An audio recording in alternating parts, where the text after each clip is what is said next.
सत्यनारायण भगवान व्रत कथा। एक समय की बात है।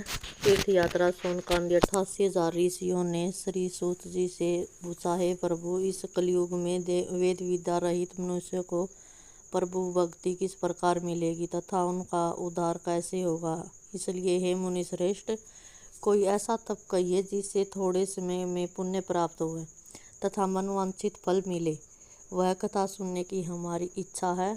सर्वशास्त्र ज्ञाता श्री सूत जी बोले, हे वैष्णवों, मैं पूज्य आप सब ने प्राणियों के हित की बात पूछी है। अब मैं उस श्रेष्ठ व्रत को आप लोगों से कहूँगा जिस व्रत को नारद जी ने लक्ष्मी नारायण जी से पूछा था और लक्ष्मीपति ने मुनि श्रेष्ठ नारद जी से कहा था। जो ध्यान से सुनो। एक समय योगी राज नारद जी दूसरों के हित की इच्छा से अनेक लोकों में घूमते हुए मृत्यु लोक में आ पहुँचे। यहाँ अनेक योनियों में जन्मे हुए प्राय सभी मनुष्यों को अपने कर्मों द्वारा अनेकों दुखों से पीड़ित देखकर सोचा, किस यत्न के करने से निश्चय की प्राणियों के दुखों का नाश होगा।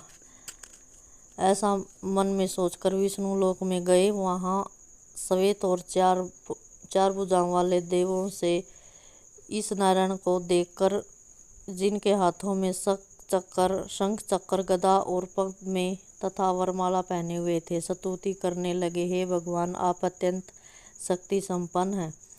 मन तथा वाणी भी आपका भेद नहीं पा सकती। आपका आदि मध्य अंत नहीं है।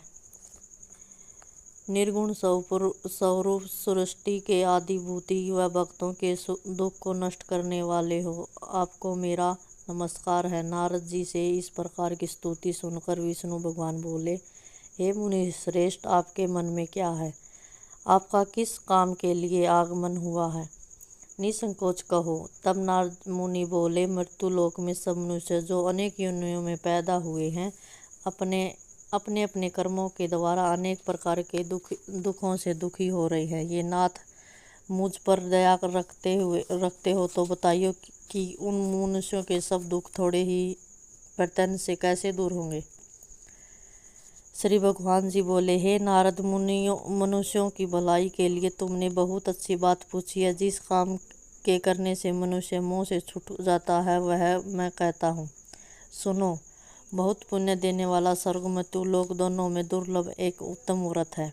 आज मैं परमेश्वर होकर तुमसे कहता हूँ, सत्यनारायण का यह व्रत अच्छी तरह विधि विधान पूर्वक करके मनुष्य आयु प्रत्यन सुख भोग कर तथा मरने पर मोक्ष को प्राप्त करता है।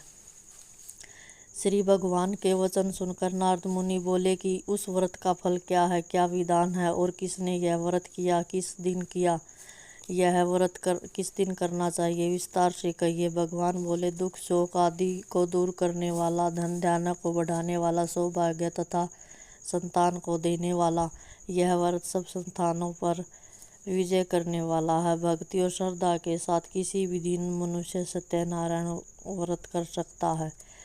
सुनो हे ब्राह्मणों और बंधुओं, के साथ धर्मपरायण होकर पूजा करें। भक्ति भाव से नैवेद्य केले का फल, घी, दूध और गेहूं का चूर्ण लेवें।